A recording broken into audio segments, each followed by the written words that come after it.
Hello friends, today we will discuss alluvial soils of India. This soil is very important from examination point of view because it covers largest area, most productive soil and densely populated region. In this video, we will discuss what is alluvial soil and where it is found, map of alluvial soil, characteristics of alluvial soil, and geological divisions of alluvial soil like Bhabhar, Tarai, Bangar and Khadar. Okay, so let us start the topic. Alluvial soils are largest and most important soil group of India, covering about 15 lakh square kilometers, okay, and 40% of total area of the country. This fact is very important. 40% of total area of the country. Alluvial soil covers the 40% of total area of the country. Okay.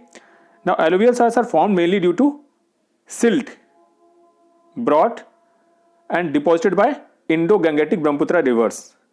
तो alluvial soils कैसे form होती है? नदियों के द्वारा, जो कि गंगा यमुना ब्रह्मपुत्र नदियाँ और इनकी सहायक नदियाँ जो अपना सिल्ट लेके आती हैं उनको डिपॉजिट करती हैं, उसकी वजह से आपका एलुवियल सॉइल फॉर्म होती है, फॉर्म ड्यू टू सिल्ट.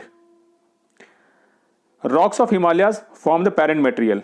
जो हिमालय रॉक्स जो हैं वही इनके पेरेंट मटेरियल है, क्योंकि वहीं से नदियाँ आती हैं, वहीं से उसको इरोड करके वहाँ का मटेरियल लेके आती हैं और डिपॉजिट करती हैं और एलुवियल सॉइल का फॉर्मेशन होता है. It provide the most productive agriculture land. ये इंडिया की most productive agriculture land provide करती है alluvial soil. In coastal regions some alluvial deposits are formed. Coastal region में भी कुछ एलुवियल डिपॉजिट पाए जाते हैं. उनका रीजन क्या होता है? Due to wave action. तो ये फैक्ट बहुत इंपॉर्टेंट है कि कोस्टल रीजन में जो एलुवियल डिपॉजिट होता है वो किसकी वजह से होता है? Due to wave action. ये fact examination point of view से काफी इंपॉर्टेंट है, इसको ध्यान में रखिएगा. In peninsular region they are found in deltas of east coast and in river valleys. Peninsular India में कहाँ पाए जाते हैं ये alluvial soil? Delta of east coast and in river valleys. जो रिवर वैलीज होती हैं उसमें भी ये पाए जाते हैं, क्योंकि रिवर्स जहाँ से आती हैं वहाँ से मटेरियल को इरोड करके लाती हैं और डिपॉजिट करती हैं अपने साइड में. They also occur in deltas of Mahanadi and Godavari, the Krishna and the Kaveri, where they are called deltaic alluvium.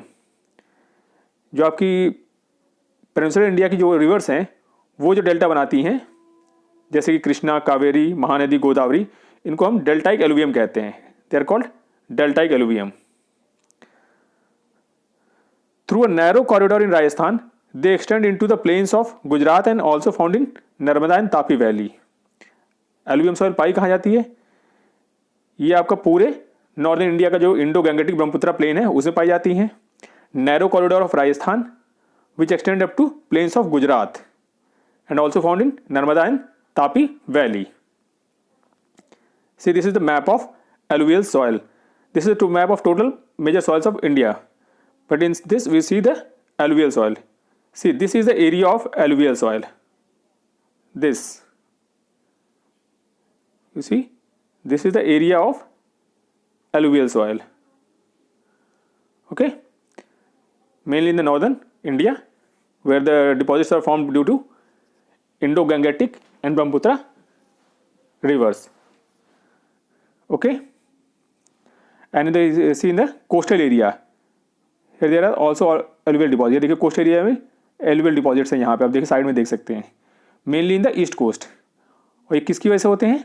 Due to wave action.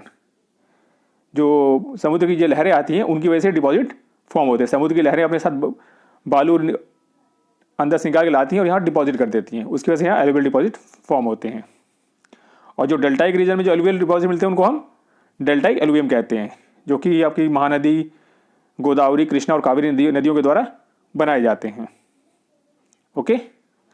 Now characteristics of alluvial soil.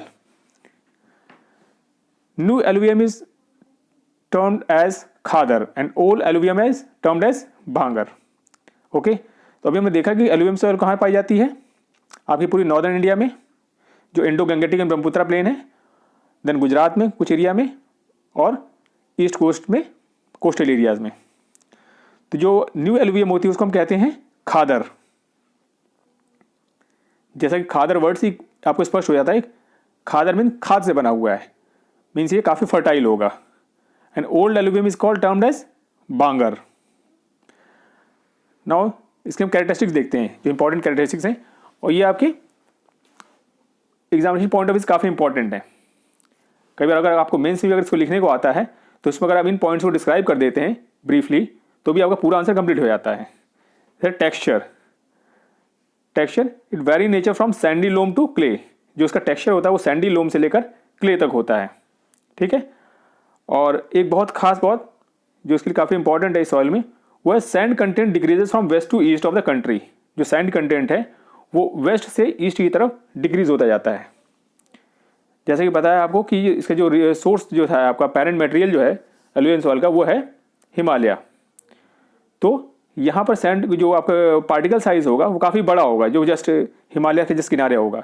और जैसे जैसे नदियाँ अपनी ईस्ट की तरफ जाएंगी समुद्र में मिलने बे ऑफ बंगाल में, तो वहाँ इनका पार्टिकल साइज छोटा होता जाएगा। So that is the reason sand content decreases from west to east,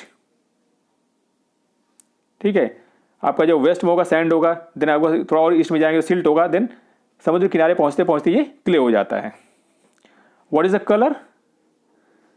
colour of the alluvial soil varies from light grey to ash grey. Light grey से लेकर ऐश ग्रे तक इसका कलर होता है। Its shade depends on the depth of deposition. जो इसका colour का जो शेड होता है वो किस पर डिपेंड करता है? Depend on the depth of the deposition, कितना डेप्थ तक वो डिपॉजिट है। Texture of the material, material का टेक्सचर कैसा है। And time taken for attaining maturity, और वो सॉइल कितनी मेच्योर हो चुकी है, मतलब उसके मेच्योरिटी के लिए उसने कितना समय लिया है, इस पर इसका पूरा कलर डिपेंड करता है। ओके, तो हमने टेक्सचर देख लिया, कलर देख लिया। Now profile. प्रोफाइल कैसा होता है? Immature and have week profile. इसका जो प्रोफाइल काफ़ी इमेच्योर होता है, मतलब प्रोफाइल बिल्कुल डिस्टिंग्विश नहीं होता।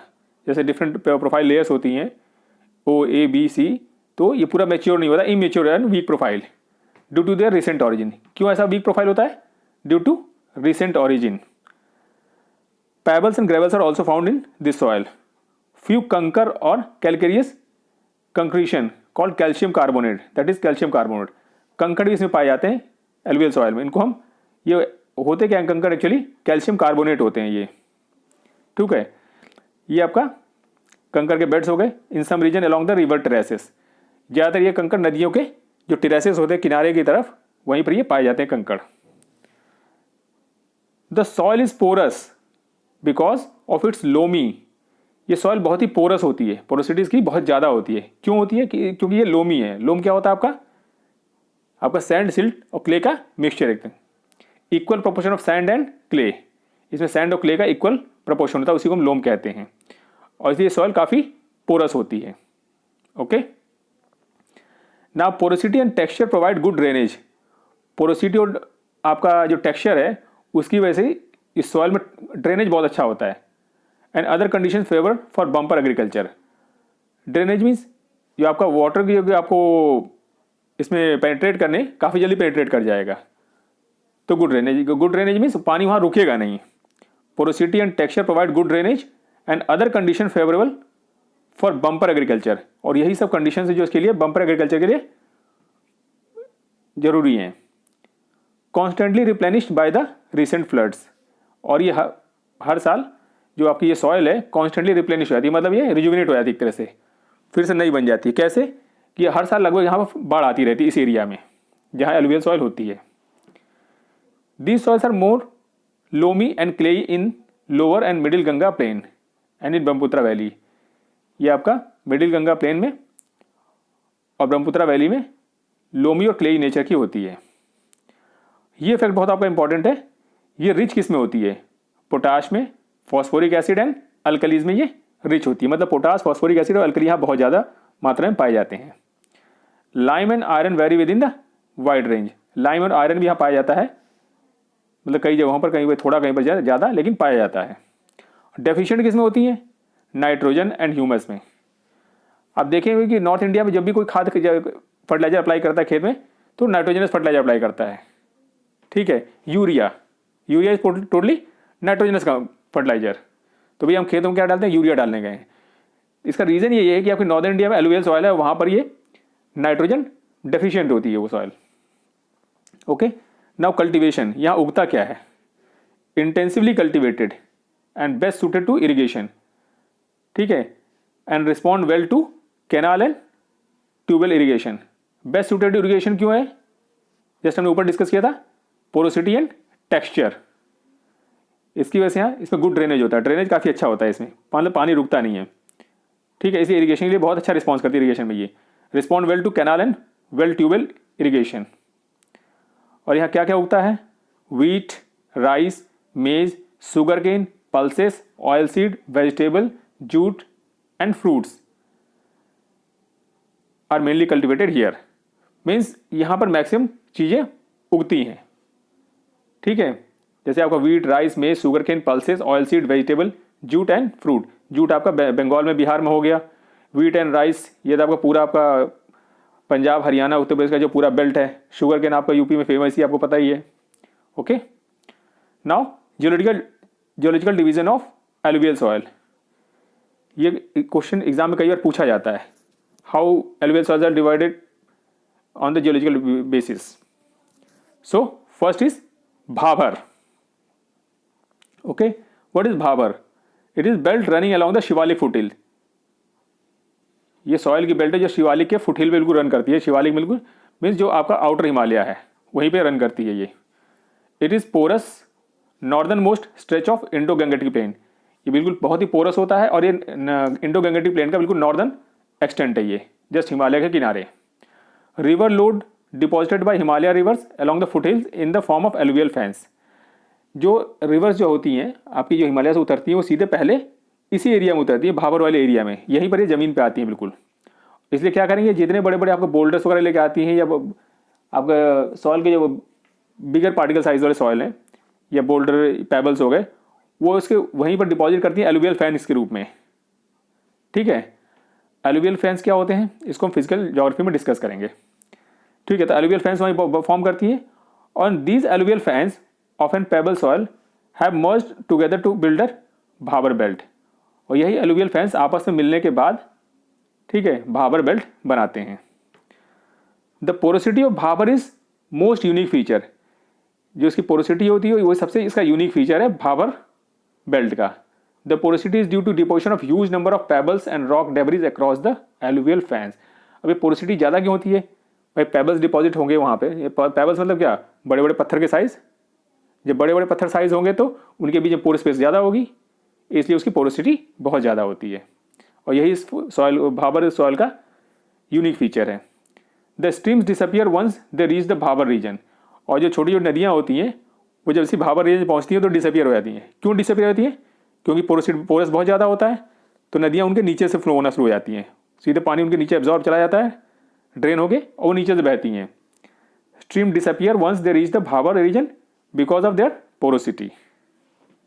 क्लियर हो गया? ठीक है। Therefore, the area is marked by dry river course except in the rainy season. तो ये एरिया पूरा एक तरह से आपका ड्राई रिवर कोर्स होता है, ठीक। The area is not suitable for agriculture and only big trees and large root thrive in this belt. Agriculture के लिए एरिया सुटेबल नहीं है। अब सुटेबल क्यों नहीं है? पानी वहाँ रुकता ही नहीं, पानी पूरा नीचे चला जाता है, और वो इसके आपका जो सॉइल के पार्टिकल साइज बहुत बड़े बड़े एक तरह से पेबल्स डिपॉजिट होते हैं। तो मेनली यहाँ पर बिग ट्रीज पाए जाते हैं जिनकी जड़ें बहुत गहरी होती हैं। ओके, देन तराई रीजन डिस्कस करती है। आपका सेकंड पार्ट है आपका जियोलॉजिकल डिवीजन का। फर्स्ट आपका Bhabar, then Terai. It is ill drained damp is marshy and thickly forested narrow tract to the south of Bhabar running parallel to it. Terai क्या है? ये आपका इल ड्रेन मतलब अच्छे से इसका यहाँ भी ड्रेनेज नहीं है, और मार्शी एरिया है। मार्शी मतलब दलदली एरिया, और thickly forested narrow track to the south of bhabar. ये भाबर के जस्ट साउथ में है। मीन्स आपका अगर हिमालय है यहाँ पे, तो उसके जस्ट नीचे आपका ये हो गया आपका भाबर, देन सेकेंड लेयर उसके नीचे है वो है तराई की। Okay, the underground streams of the Bhabar belt री इमर्ज। अभी हमने जस्ट भाबर में देखा था क्या, जो स्ट्रीम्स होती हैं वो गायब हो जाती हैं, वो स्ट्रीम्स यहाँ पर फिर से इमर्ज करती हैं, ठीक है। भाबर के नीचे से फ्लो होते हुए वो नदियाँ या छोटी छोटी नदियाँ या स्ट्रीम्स वहाँ आई और तराई में फिर से वो इमर्ज हो गई। ओके, तो underground streams of the Bhabar belt री इमर्ज इन दिस बेल्ट। ये आपको बहुत इंपॉर्टेंट फैक्ट है, इसको याद रखिएगा। एग्जाम में पूछा जा सकता है कि आपको जो स्ट्रीम्स होती है हिमालय की वो कहाँ पे इमर्ज करती हैं, तो वो भाबर जो रीजन है वहीं पर री इमर्ज करती हैं वो। It is swampy lowland with silty soil, ये स्वैम्पी लोलैंड होता है, ठीक है, स्वैम्पी में दलदली एरिया होता है और सिल्टी सॉयल पाई जाती है यहाँ पे। रिच इन नाइट्रोजन, ये खास बातें देखिए, हमने एलुवियल सॉइल में डिस्कस किया था कि वो डेफिशिएंट इन नाइट्रोजन होती है, पर ये तराई बेल्ट जो है ये रिच इन नाइट्रोजन होती है, नाइट्रोजन एंड ऑर्गेनिक मैटर, ठीक है। अब ये नाइट्रोजन ऑर्गेनिक मैटर कहाँ से आया, जो हिमालय से जो रिवर्स अपने साथ लेके आती हैं मिनरल्स वगैरह, उसको धीरे धीरे सबसे पहले यहीं पर डिपॉजिट करती हैं। और ऑर्गेनिक मैटर तो हिमालय से आ रही है, तो उसके साथ पेड़ पौधे और ऑर्गेनिक मैटर रहेंगे ही, ठीक है। दलदली एरिया है तो वहाँ पर पत्ते सड़ेंगे तो ऑर्गेनिक मैटर और ज़्यादा होगा। बट डेफिशिएंट इन फॉस्फेट, ये डेफिशिएंट किस में होती है, फॉस्फेट में, जबकि हमने एलुवियल में डिस्कस किया था वो फॉस्फेट में रिच होती हैं।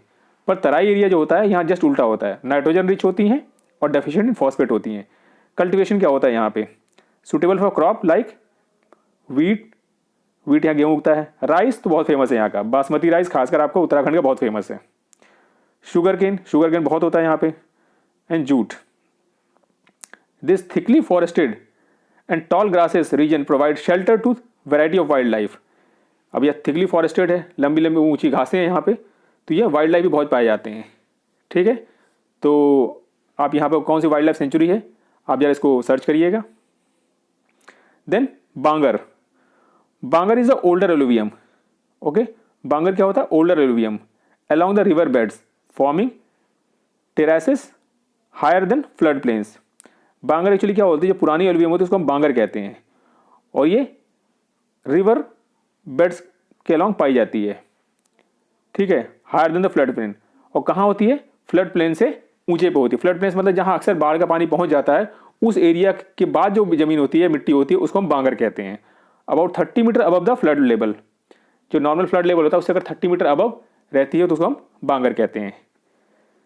It is of more clayey composition, इसमें क्लेई कंपोजिशन ज़्यादा होता है, एंड जनरली डार्क कलर्ड, ठीक है। तो बांगर में क्लियर हो गया कि ये ओल्डर एलुवियम है, higher than the found where there is when the area which is higher than the flood plain and more clayey composition, ठीक है। A few metre below the terraces of Bangar are beds of lime nodules known as kankar. कुछ बांगर से कुछ metre नीचे अंदर की तरफ एक लाइम नोड्यूल्स की लेयर पाई जाती है, कंकड़, जैसे हमने पहले डिस्कस किया था, कैल्शियम कार्बोनेट जिसको कहते हैं, okay. Both Khadar and Bangar soil contain calcareous concretion, okay. Khadar और बांगर दोनों में कैल्केरियस कंक्रीशन पाया जाता है। ये लाइन एनसीईआरटी में दी हुई है, बहुत इंपॉर्टेंट लाइन है, एग्जामिनेशन पॉइंट ऑफ व्यू से ये पूछा जा सकता है एग्जाम में कहीं भी। बोथ, तो इसको आप ध्यान रखिएगा, बोथ खादर एंड बांगर दोनों सॉइल में कैल्केरियस कंक्रीशन पाया जाता है या कंकड़ पाए जाते हैं। Then the last geological division is the Khadar. Khadar is the new alluvium or flood plains along the river banks. ये खादर क्या होते हैं, न्यू एलुवियम्स होते हैं, और कहाँ पाए जाते हैं, फ्लड प्लेन्स के अलॉन्ग में, flood plains along the river banks. नदियों किनारे जो फ्लड प्लेन्स होते हैं, अक्सर जहाँ नदी का पानी बाढ़ के दौरान पहुँच जाता है वहाँ की मिट्टी को हम खादर कहते हैं। Banks are flooded almost every year and a new layer of the fine silt alluvium is deposited making the most fertile soil of Ganga's. होता क्या है कि अक्सर हर साल यहाँ बाढ़ आती है इन एरिया में, और बाढ़ आएगी तो अपने साथ वो मिनरल्स भी लेके आती है, ठीक है। वो मिनरल्स यहाँ पे आकर डिपॉजिट हो जाते हैं धीरे धीरे, और वो सॉयल एक तरह से फिर रिजुविनेट हो जाती है, ठीक है, नई लेयर उसमें फॉर्म हो जाती है सिल्ट की, और इसलिए ये गंगा के मैदान की सबसे उपजाऊ मिट्टी होती है खादर। खादर में नाम से स्पष्ट है, जैसे कि खाद का मतलब तो फर्टिलाइजर होती है, ओके, जो खाद से खादर। दे आर सैंडी क्लेस एंड लोम्स, ये सैंडी क्ले और लोम होती है, मोर ड्राई एंड लीज्ड, ठीक है, ड्राई होती है, लीज्ड होती है, लेस कैल्केरियस एंड कार्बोनेशियस और लेस कंकड़ी, मतलब इसमें जो आपका कैल्शियम कार्बोनेट कंसनट्रेशन में या जो कंकड़ है उसमें कम पाए जाते हैं। और खादर मिट्टी में आप देखें होंगे अक्सर की नदियों के क्या क्या होता है, आप तरबूज हो गया, खरबूज हो गया, परवल हो गया, ये सब फसलें अक्सर यहाँ पाई जाती हैं, उनका प्रोडक्शन बहुत ज़्यादा होता है। So this completes your video, और if the video is helpful to you then please like and share it. For suggestions please comment in the comment section, और चैनल को सब्सक्राइब कर लें जिससे आने वाले वीडियो आपसे मिस ना हो। ओके, थैंक यू, जय हिंद।